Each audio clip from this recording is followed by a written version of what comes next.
often I see people dealing with situations by blaming and accusing, uh, avenging, punishing.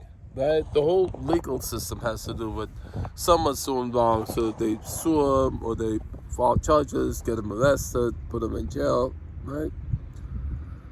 Or they. Uh-huh.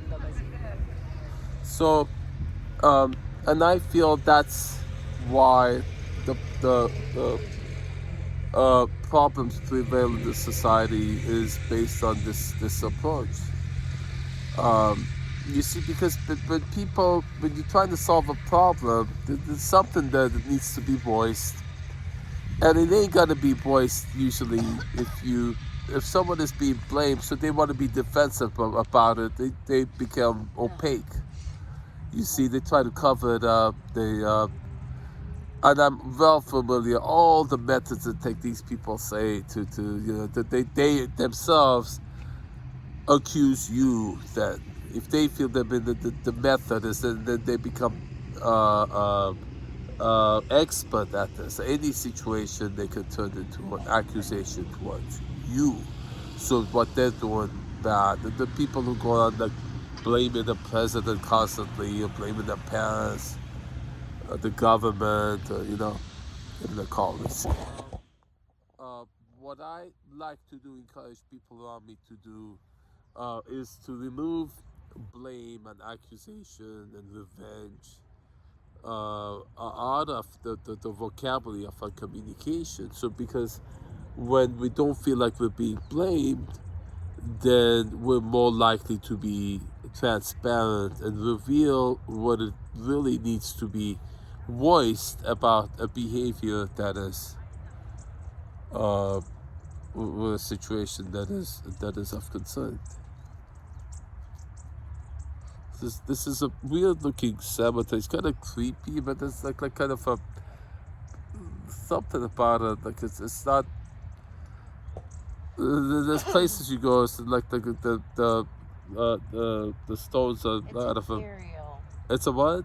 It's ethereal. Ethereal. That is, I get that. Yeah, that is, I do feel that word. Um, it's like deep. There's something like deep. Like if it's not the stones are out of a factory assembly line. They don't all look the same. They have some like deep Characteristics. characteristic, but more than that. It's like I'm seeing something. I can like it's so richness and deepness Their and souls are into the stone. that yeah. It's like it has, and then I see time, like history. That like this place has been here, right? Like back in the day, like maybe Cabo, like 1800s. You see this stuff, like you maybe if you look at the like, even further back, like it has history. It's a but it's and then maybe the stuff that you can't put a word on, and maybe it's good that you can't put a word on it. Something about it, mysterious.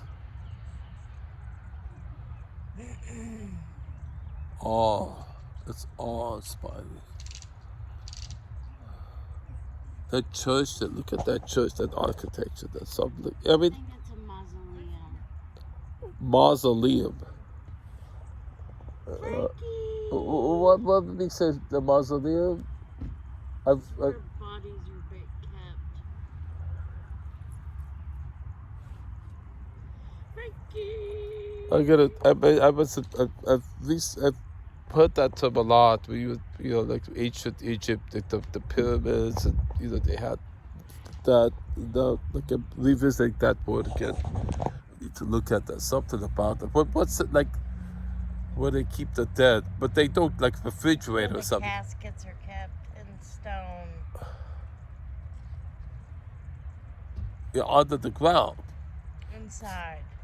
in that building, Mm-hmm.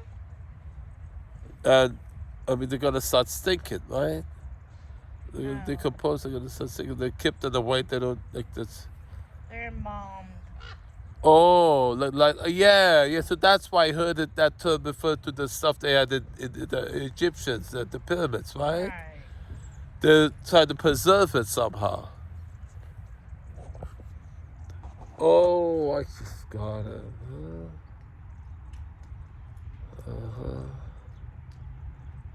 I mean, death. There's something about death. I mean, something. Death. The denial of death. I mean, that does sound like death denial. If you preserve the body, right? There's like in the 70s, they were trying to cryogenics, right? They were trying to freeze it, so later on they would. And Woody Allen had that funny movie, Sleeper. It's really funny. You just imagine Woody Allen walking amongst here. Is he still alive? Well, if he's dead, he's the one that just walking around.